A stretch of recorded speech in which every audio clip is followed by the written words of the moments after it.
오늘 그 수질 문제에 대해서 특히 최근에 수질이라든지 수생태계, 이제 환경의 문제, 생명의 문제에 대해서 굉장히들 걱정하시기 때문에 그 부분에 대해서 조금은 좀 자세하게 설명을 드릴 필요가 있을 것 같아서 좀 더 준비를 했습니다. 그래서 수질, 특히 보를 만들고 고인물을 썩는다, 이런 우려들이 굉장히 많아요.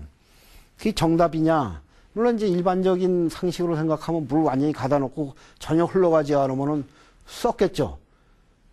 그러나 물그릇이 커지고 물을 담는 볼을 만든다고 해서 전혀 이걸 가둬놓는, 뭐 전혀 안 쓰고 가둬놓는 게 아니잖아요.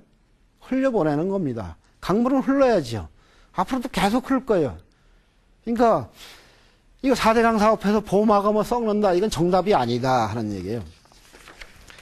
자, 그리고 참고로 제가 이미 우리 저 한강 중에 이제 소양강으로 해가지고 인제 저쪽으로 올라가는 지류를 북한강이라고 합니다. 이 북한강에는 굉장히 많은 댐하고 보가 있어요. 6개의 댐이 있습니다. 상류에 화천댐도 있죠. 소양댐 있죠. 의암댐, 천평댐, 춘천댐, 제일 밑에는 이제 팔당댐도 있고, 팔당댐 밑에 또 잠실 수중보가 있고, 저 밑에 김포 쪽에 신곡 수중보가 있고, 이게 있습니다. 근데 팔당댐 수질이 전국의 상수원 중에 상당히 양호합니다. 아마 세계적으로 비교하면은 이만큼 2천만 그 수도권 주민이 먹는 상수원이 상류에 그렇게 도시가 발전하고 오염원이 많음에도 잘 보존되는 데가 사실 별로 없어요. 굉장히 수질이 좋은데, 상류에 이렇게 댐들이 많은데, 그리고 이 댐들 보시면은, 도표에 보시면 알겠지만은 굉장히 많은 기간 동안에 체류를 합니다. 그런데도 어떻게 수질이 이게 좋으냐? 왜 댐 맞고 보 막으면 수질이 나빠져야 된다고 좋으냐? 이게 그 반증할 수 있는 사례입니다. 우리 땅, 우리 하천에 갖고 있는 살아있는 사례인데, 이걸 자꾸만 부정하려고 그러면 뭘 갖고 설명을 해야 될지 모르겠어요. 이제, 우리가 이제 그 4대강 살리기 사업할 때 작년도에 막 이제 전문가들도 나오시고 해갖고 토론 많이 했잖아요. 이제 보를 막으면은 이제 그 뭐 학자 같은 분은 물이 이제 심하게는 한 190일 가까이 이제 채우는데, 그러니까 갈수기에 물이 졸졸졸졸 나와갖고 그 보를 다 채우려면 190일 동안 걸린다.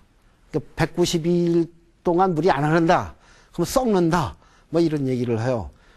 근데 충주댐 같은 경우를 만약에 그 교수님께서 그 하는 계산 방식대로 하면은 충주댐은 한 3,000일, 한 10년 가까이 해야지 채워져요. 그러니까 현실에 있을 수 없는 그냥 가정이죠. 최악의 가정으로 하는 건데, 우리가 갈수기만 있습니까? 홍수기도 있고 뭐 이랬는데, 그리고 물을 항상 가둬만 넣습니까? 흘렀다가 가뒀다가 이게 계속 반복하는 건데, 그래서 이게 극단적인 어떤 그 이론치만 가지고 이것이 마치 그것이 그 현실에서 이루어질 것처럼 해서 이 국민을 불안하게 하는 건 맞지 않다. 정확한 이 현실을 바탕으로 한 과학이 돼야 된다 하는 그런 측면에서 이 케이스를 좀 말씀을 드립니다. 그 다음에 이제 앞서도 이제 수질이라는 게 그 수량하고 오염물질하고의 관계가 있다고 그랬어요. 그것을 아주 간단하게 제가 그 수식으로 좀 준비를 해봤습니다.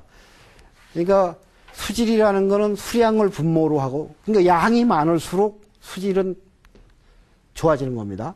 오염물질은 적을수록 수질이 좋아지는 겁니다. 그래서 분모와 분자의 관계를 통해서 수질이라는 것이 계산식으로 형성이 됩니다. 예를 들어서 오염물질을 줄이는 쪽으로 합시다. 같은 그 수량을 갖고 있다고 하더라도 똑같이 수량은 100만 톤이에요.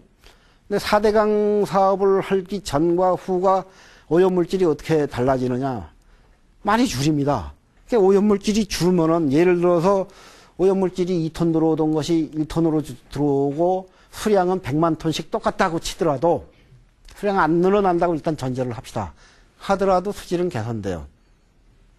그건 기존 방식하고 사실 별 차이가 없습니다. 지금도 오염물질 감소시키는 작업을 하니까요. 그죠? 근데 크게 달라지지는 않았는데, 이제 실질적으로, 많이 달라지는 부분은 오히려 수량 부분이 되겠죠. 앞서 말씀드린 대로. 이제 그 부분의 공식 이제 뒤에 가서 자세히 보기로 하고, 일단 오염물질을 줄이는 내용을 조금 더 보신다 그러면은, 저희가 아까 제가 인 말씀드렸죠? 기존에는 우리가 인에 대해서 관리를 못했어요. 호소에 대해서는 인에 대한 수질 기준이 있었는데 하천에 대해서는 인에 관한 기준조차도 없었습니다. 그래서 작년에 저희가 하천에서도 인에 대한 관리를 강화하기 위해서 기준을 만들었습니다. 그리고 하수처리장이나 폐수처리장에서도 인을 처리해서 내려보내라 해가지고 인의 그 기준을 방류수 기준을 만들어놨어요. 그리고 실질적으로 4대강 살리기 사업을 통해서 저희가 5천억이라는 예산을 투입을 해서 금년도, 내년도 화학적으로 그것을 처리하기 위한 시설을 하수처리장, 폐수처리장에다 다 집어넣습니다.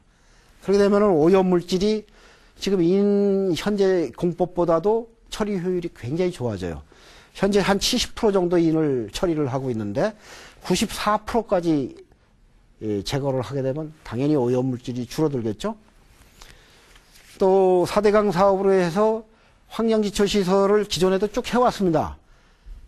당초 계획은 저희가 4대강 그 수질개선 종합계획에 의하면 2015년까지 투자할 것을 2012년까지 3년 앞당겨서 투자를 합니다.